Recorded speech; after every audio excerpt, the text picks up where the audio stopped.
நேரம் 6 மணி. இலங்கை ஒலிபரப்பு கூட்டுத்தாபனம். செய்திகள். செய்தி ஆசிரியர் ஜுனைடம் ஹாரிஸ். வாசிப்பவர் கே. கிருஷ்ணா. முதலில் தலைப்புச் செய்திகள். நத்தார் தினம் இன்று நள்ளிரவு பிறக்கிறது. சுகாதார பாதுகாப்பு முறைகளை கடைபிடித்து நத்தாரை கொண்டாடுமாறு கோரிக்கை. நீரேந்து பிரதேசங்களில் 10 லட்சம் மரக்கன்றுகளை நடும் தேசிய வேலை திட்டம் இன்று ஆரம்பம். புகையிலை மற்றும் மதுபான பாவனையில் இருந்து சமூகத்தை விடுவிக்கும் பொறுப்பை நிறைவேற்றியமைக்காக தேசிய வானொலிக்கு விருது. திவுலப்பிட்டிய, பேலியகுட மற்றும் சிறைச்சாலை குத்தணையின் எண்ணிக்கை 34,960 அதிகரிப்பு. அடுத்த மாதம் சிவனொளி பாதமலை யாத்திரைக்கு வருவதை தவிர்த்துக் கொள்ளுமாறு நுவரெலியா மாவட்ட கொரோனா தடுப்பு குழு மக்களிடம் கோரிக்கை. பொலனர்வை பராக்கிரம சமுத்திரத்தின் நீர்மட்டம் உயர்வு. 2 வான்கதவுகள் திறப்பு. மற்றொரு நத்தார் தினம் இன்று நள்ளிரவு பிறக்க உள்ளது. உலகம் பூராகவும் உள்ள தேவாலயங்களில் இன்று நள்ளிரவு விசேட தேவ ஆராதனைகள் இடம்பெறும். இயேசுநாதரின் பிறப்பை நினைவு கூர்ந்து கிறிஸ்தவ பக்தர்கள் இந்த ஆராதனைகளில் ஈடுபடுகிறார்கள். இம்முறை சுகாதார வழிகாட்டல்களை கடைபிடித்து சமய வழிபாடுகளில் ஈடுபடுமாறு கிறிஸ்தவ மத தலைவர்கள் அறிவுறுத்தியுள்ளனர். பேராயர் அதிவணக்கத்திற்குரிய கர்தினால் மல்கம் ரஞ்சித் தாண்டகே தலைமையில் கந்தானை சென்ட் செபாஸ்டியன் தேவாலயத்தில் இன்று நள்ளிரவு நத்தார் தேவ ஆராதனைகள் இடம்பெறும். இதனை நேரலையாக ஒலிபரப்ப தேசிய வானொலி நடவடிக்கை எடுத்துள்ளது. நத்தார் தினத்தை முன்னிட்டு இலங்கை ஒலிபரப்பு கூட்டுத்தாபனம் பல நிகழ்ச்சிகளை ஒழுங்கு செய்துள்ளது. கொழும்பு செக்கடை திரு புனித அன்னம்மாள் தேவாலயத்தில் இருந்து நத்தார் நள்ளிரவு திருப்பலியின் நேரடி ஒலிபரப்பு இலங்கை ஒலிபரப்பு கூட்டுத்தாபன தமிழ் தேசிய சேவையில் இன்றிரவு 11:30 இருந்து அஞ்சல் செய்யப்படும். வணக்கத்திற்குரிய அருட்பணி ஒனாசிஸ் பெர்னாண்டோ தலைமையில் இந்த நள்ளிரவு திருப்பலி இடம்பெறும்.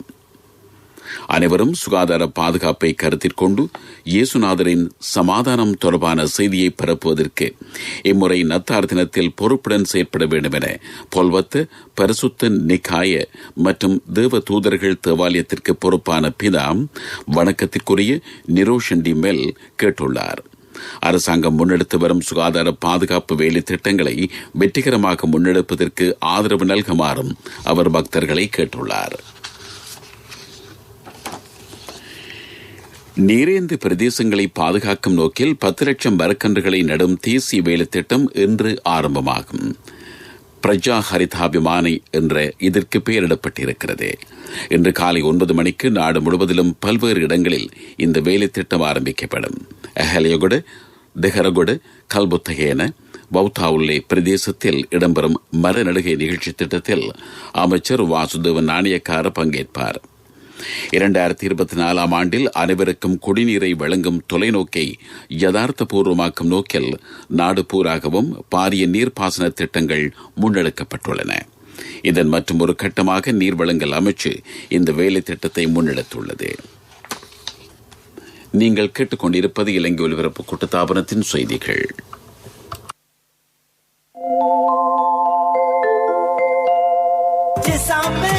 மக்கள் வங்கியின் பீப்பிள்ஸ் கிரெடிட் அட்டை அள்ளித்தரும் நன்மைகள்.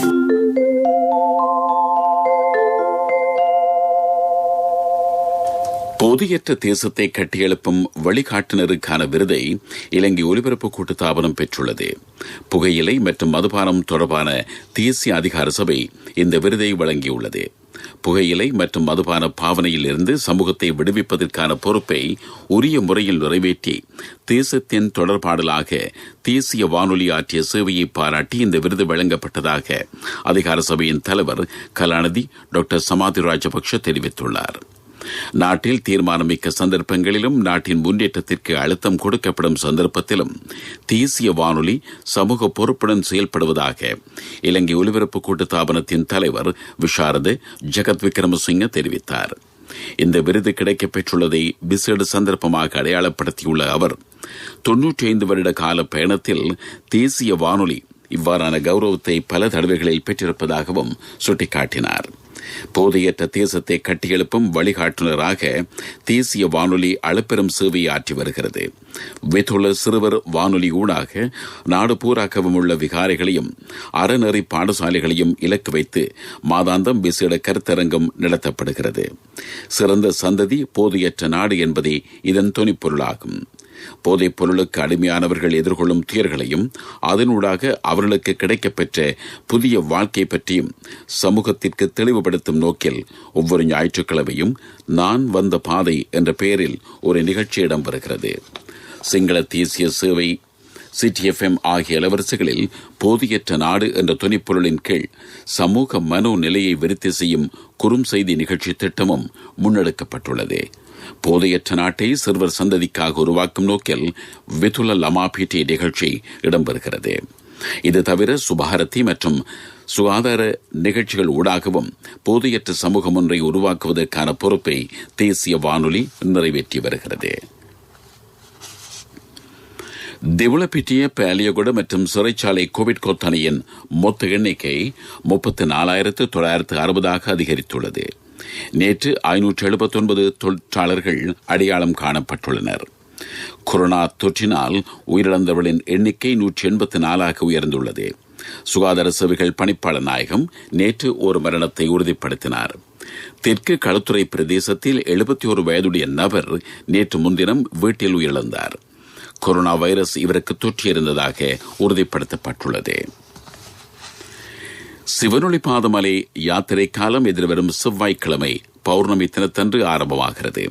இருந்த போதிலும் ஒரு மாத காலத்திற்கு சிவனொளி பாதமலை யாத்திரையை தவிர்த்துக் கொள்ளுமாறு நுவரெலியா மாவட்ட COVID-19 தடுப்பு குழு மக்களிடம் கோரிக்கை விடுத்துள்ளது. தற்போதைய கோவிட் பெருந்தொற்று சூழலில் இத்தகைய யாத்திரைகளை மேற்கொள்வது ஆபத்தானது என குழுவின் அங்கத்தவர்கள் சுட்டிக்காட்டியிருக்கிறார்கள். நுவரெலியா மாவட்டத்தின் பல இடங்களில் கோவிட் தொற்று பரவியுள்ளமையும் குறிப்பிடத்தக்கது.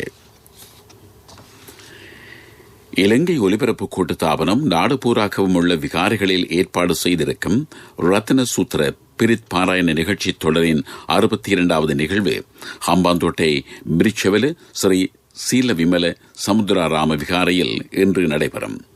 இலங்கை வங்கியும் டாலி பட்டன் நிறுவனத்தின் அம்ரிதா சந்தனக்கூரும் இதற்கு அனுசரணை வழங்குகின்றன. இந்த பிரித் பாராயணம் இலங்கை ஒலிபரப்பு கூட்டுத்தாபனத்தின் சிங்கள வர்த்தக சேவை CTFM அலைவரிசை மற்றும் பிராந்திய சேவைகளில் இன்று மாலை 6:30 முதல் ஒலிபரப்பப்படும். மக்கள் வங்கியின் பீப்பிள்ஸ் கிரெடிட் அட்டை அள்ளித்தரும் நன்மைகள். தேர்ந்தெடுக்கப்பட்ட விற்பனை நிலையங்களில் 60% வரையான விலைக்கழிவுடன் வட்டியற்ற தவணை கொடுப்பனவு திட்டம்.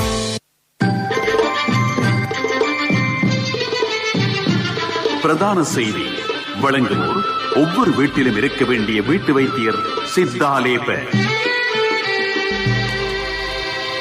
பொலன்னறுவை மாவட்டத்தில் பெய்து வரும் கடும் மழை காரணமாக பராக்கிரம சமுத்திரத்தின் நீர்மட்டம் அதிகரித்து வருகிறது. இந்த நீர்த்தேக்கத்தின் நீர்மட்டம் தற்பொழுது 1,10,000 ஏக்கர் அடி அளவுக்கு நிறைந்திருப்பதாக பொலன்னறுவை வலய நீர்ப்பாசன பணிப்பாளர் SI ஹேவாகமக தெரிவித்துள்ளார். இதனால் 2 வான்கதவுகள் 2 அடி உயரம் வரை நேற்றிரவு திறக்கப்பட்டது. ஒரு வான்கதவினூடாக சிக்கனைக்கு 280 கனஅடி நீர் வெளியேற்றப்படுகிறது. இதனால் பொலன்னறுவை கல்லெல்ல பிரதேசம் மற்றும் பொலன்னறுவை மட்டக்களப்பு பிரதான பாதையில் கல்லெல்ல மன்னம்பெட்டி பிரதேசங்களுக்கு இடையிலான பகுதி என்பன நீரில் மூழ்கும் ஆபத்து காணப்படுகிறது. அம்பன் கங்கையை அண்டிய பகுதியில் உள்ள மக்களும் அவதானமாக இருக்குமாறு கேட்கப்பட்டுள்ளது. இதேவேளை உள்கேட்டிய ரத்கிந்த மகாவலி நீர்த்தேக்கத்தின் நீர்மட்டமும் அதிகரித்து வருகிறது. அங்கு நேற்றிரவு ஒரு வான்கதவு திறக்கப்பட்டது. செக்கனுக்கு 11 மீட்டர் கனஅடி நீர் உள்கட்டிய உயாவிற்கு திறந்துவிடப்பட்டுள்ளதாக நீர்த்தேக்கத்திற்கு பொறுப்பான தொழில்நுட்ப அதிகாரி தீப்த ஜெயசேகர தெரிவித்தார். தொடர்ந்து மழை பெய்தால் மேலதிக வான்கதவுகளை திறக்க வேண்டிய நிலை ஏற்படலாம் என்றும் உள்கேட்டிய உயாவின் இரு மருங்கிலும் வாழ்பவர்கள் அவதானமாக இருக்க வேண்டும் என்றும் கேட்கப்பட்டிருக்கிறது.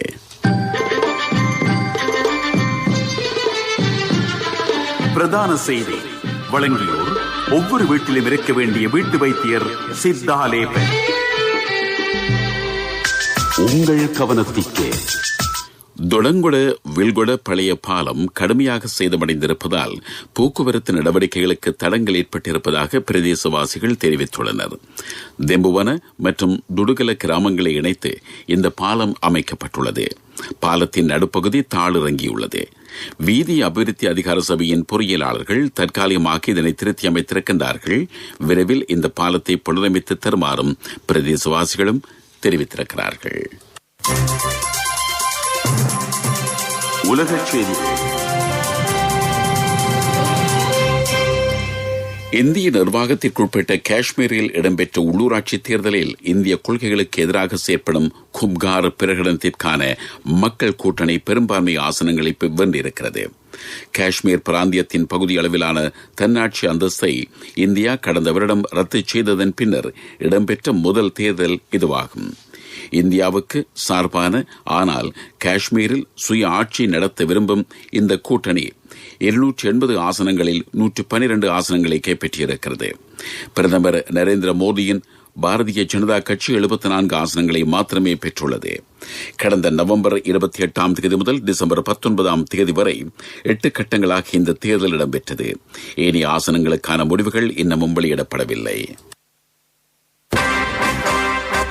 அபிவிருத்தி செய்திகள்.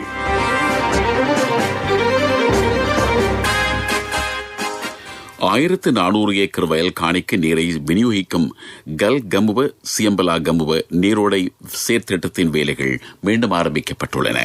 இதற்காக 50 கோடி ரூபாய் செலவிடப்படும். இந்த செயற்திட்டம் 2014 ஆண்டில் ஆரம்பிக்கப்பட்டது. கடந்த நல்லாட்சி காலத்தில் இதன் பணிகள் தடைப்பட்டன. 15 கிலோமீட்டர் தூரத்திற்கு இந்த நீரோடை அமைக்கப்பட உள்ளது.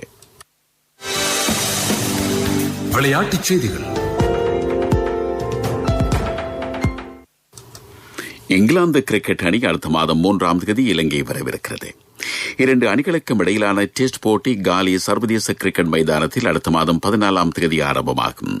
பிரித்தானியாவில் இருந்து வருவதற்கான விமான சேவை இடைநிறுத்தப்பட்டுள்ள போதிலும் இவர்கள் வருவதற்கு சந்தர்ப்பம் வழங்கப்பட்டுள்ளது.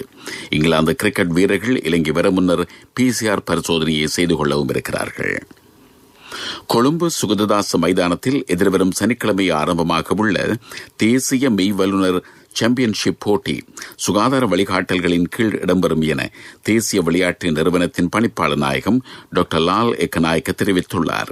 இந்த போட்டி 4 நாட்களுக்கு இடம்பெறும்.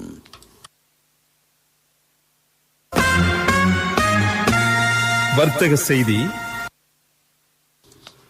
இலங்கையில் சுற்றுலா கவர்ச்சிமிக்க 4956 இடங்கள் இனம் காணப்பட்டுள்ளதாக இலங்கை சுற்றுலா அதிகார சபையின் தலைவர் திருமதி நிமாலி பெர்னாண்டோ தெரிவித்துள்ளார். ராமாயணத்துடன் தொடர்புடைய இலங்கையின் முக்கிய தலங்களை இந்திய சுற்றுலா பயணிகளுக்கு பிரபல்யப்படுத்தும் நோக்கில் இந்திய உயர்ஸ்தானிகருடன் பேச்சுவார்த்தை நடத்தப்பட்டுள்ளதாக அவர் குறிப்பிட்டார். சுற்றுலாத்துறை அமைச்சின் ஆலோசனை குழு கூட்டத்தில் அவர் இதனை தெரிவித்தார். அமைச்சர் பிரசன்ன ரணதுங்க தலைமையில் இந்த கூட்டம் இடம்பெற்றது. பொருளாதார செய்திகள் அனுசரணை. அண்ணா 31க்கு நீங்க மகளுக்கு தங்கம் வாங்குவீங்கன்னு நான் எதிர்பார்க்க இல்ல. எந்த தங்கத்துக்கு தங்கம் கொடுக்க முடிஞ்சது எந்த LOLC கிரெடிட் கார்டு இருந்ததால. LOLC ஃபைனான்ஸ் கடன் அட்டை உங்களை மேலும் உயர்த்திட. மீனவர்களை வலுவூட்டும் வேலை திட்டம் ஒன்றை மீன்பிடி அமைச்சு ஆரம்பித்திருக்கிறது. இதன்படி மீனவர்களுக்கு தேவையான படகு, வலை போன்றவற்றை கொள்வனவு செய்வதற்காக ஒரு கடன் திட்டத்தை அறிமுகப்படுத்தியுள்ளது. மக்கள் வங்கியின் ஊடாக உயர்ந்தபட்ச தொகையாக 50 லட்சம் ரூபாயை 8% வட்டியின் கீழ் பெற்றுக்கொள்ள முடியும். மாவட்ட மீன்பிடி சங்கங்கள் ஊடாக இந்த கடனை பெறுவது விண்ணப்பிக்கலாம் என அமைச்சு தெரிவித்துள்ளது. இப்போதான் சந்தோஷமா பள்ளிக்கூடம் போறாள். எல்லாம் நீங்க சைக்கிள் வாங்கி கொடுத்ததால. LOLC கிரெடிட் கார்டு இருந்ததால நினைச்ச உடனே வாங்கி கொடுக்க கூடியதா இருந்துச்சு. LOLC ஃபைனான்ஸ் கடன் அட்டை உங்களை மேலும் உயர்த்திட. காலநிலை அறிக்கை. வடக்கு, கிழக்கு மற்றும் வடமத்திய மாகாணங்களில் நிலவும் மழையுடன் கூடிய காலநிலை எதிர்வரும் சில நாட்களில் குறையலாம் என வளிமண்டலவியல் திணைக்களம் தெரிவிக்கிறது. வடக்கு, கிழக்கு, வடமத்திய மற்றும் ஊவா மாகாணங்களிலும் நுவரெலியா மாவட்டத்திலும் மழை பெய்யும். பிற்பகல் 1 மணியின் பின்னர் பல இடங்களில் மழை அல்லது இடியுடன் கூடிய மழை பெய்யும். சப்ரகமுவ மேல் மற்றும் தென் மாகாணங்களில் 100 மில்லிமீட்டருக்கும் மேற்பட்ட மழை வீழ்ச்சியும் எதிர்பார்க்கப்படுகிறது. மீண்டும் தலைப்புச் செய்திகள். மற்றொரு நத்தார் தினம் இன்று நள்ளிரவு பிறக்கிறது. சுகாதார பாதுகாப்பு முறைகளை கடைபிடித்து நத்தாரை கொண்டாடுமாறு கோரிக்கை. நீரேந்தி பிரதேசங்களில் 10 லட்சம் மரக்கன்றுகளை நடும் தேசிய வேலை திட்டம் இன்று ஆரம்பம். புகையிலை மற்றும் மதுபான பாவனையில் இருந்து சமூகத்தை விடுவிக்கும் பொறுப்பை நிறைவேற்றியமைக்காக தேசிய வானொலிக்கு விருது. திவளப்பிட்டிய பாலியகுட மற்றும் சிறைச்சாலை குத்தணையின் எண்ணிக்கை 34,960 அதிகரிப்பு. அடுத்த மாதம் சிவனொளி பாதமலை யாத்திரைக்கு வருவதை தவிர்த்துக் கொள்ளுமாறு நுவரெலியா மாவட்ட கொரோனா தடுப்பு குழு மக்களிடம் கோரிக்கை. பொலனர்வை பராக்கிரம் சமுத்திரத்தின் நீர்மட்டம் உயர்வு, 2 வான்கதவுகள் திறப்பு. இத்துடன் எமது செய்திகள் முடிவடைந்தன. எமது அடுத்த செய்தி அறிக்கை நண்பகல் 12:45 இடம்பெறும்.